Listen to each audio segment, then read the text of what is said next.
Sangareddy పోతిరెడ్డిపల్లిలో wellness hospital ఆధ్వర్యంలో ఉచిత mega health camp నిర్వహించారు. స్థానిక ప్రజలకు ఈసీజీ, బీపీ, షుగర్ తదితర వైద్య పరీక్షలు నిర్వహించారు. కార్యక్రమంలో స్థానిక కౌన్సిలర్ పొన్న రాజేందర్ రెడ్డి పాల్గొన్నారు. అవసరమైన వారికి ఉచితంగా మందులు అందజేశారు.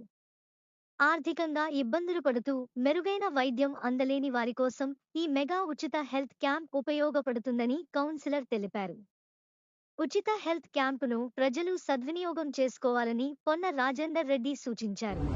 సంగారెడ్డి మున్సిపాలిటీలోని 12వ వార్డులో వెల్నెస్ హాస్పిటల్ వారి సౌజన్యంతో ఈరోజు ఇక్కడ మెగా హెల్త్ క్యాంపు ఉచితంగా అందరికీ వైద్యాన్ని మరియు మెడిసిన్స్ని అందజేయడం జరుగుతుంది. వారు ఇక్కడ క్యాంపు ఏర్పాటు చేయడం మన 12వ వార్డు ప్రజలందరూ కూడా చాలా సంతోషంగా ఆహ్లాదంగా ఉన్నారు. అందరూ కూడా ఆహ్వానిస్తున్నారు. చాలామంది కూడా ఇప్పటికే సుమారు 100 మంది వరకు ఉదయం 8 గంటల నుంచి ఇక్కడ వైద్యం సేవలు తీసుకోగలిగారు.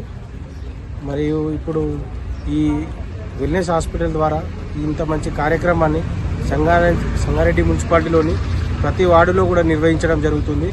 వారికి మా తరపున ప్రత్యేకంగా కృతజ్ఞతలు తెలియజేసుకుంటున్నాను.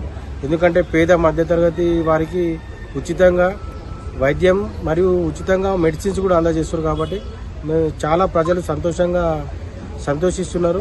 మరియు మన వెల్నెస్ హాస్పిటల్లో ఒక ఆడపిల్ల పుడితే డెలివరీ ఆడపిల్ల అయితే ఫ్రీగా వాళ్ళు సేవలు అందిస్తున్నారు. కాబట్టి అది కూడా మన సంగారెడ్డి పట్టణ ప్రజలందరూ కూడా ఉపయోగించుకోవాలి.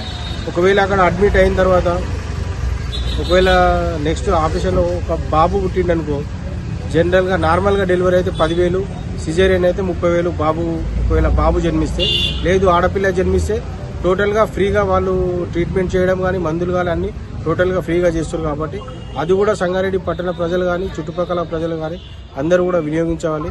ఇలాంటి సేవలు వెల్నెస్ హాస్పిటల్ వారు ముందు ఇంకా చేయాలని వారికి హాస్పిటల్కి యాజమాన్యానికి మా తరపున ప్రత్యేకంగా కృతజ్ఞతలు తెలియజేసుకుంటున్నాను. అదేవిధంగా ఇక్కడికి విచ్చేసిన వెల్నెస్ హాస్పిటల్కి సంబంధించిన డాక్టర్స్ కానీ మరియు వాళ్ళ స్టాఫ్ సిబ్బంది అందరికీ కూడా పేరు పేరున నా తరపున ప్రత్యేకంగా కృతజ్ఞతలు తెలియజేసుకుంటున్నాను.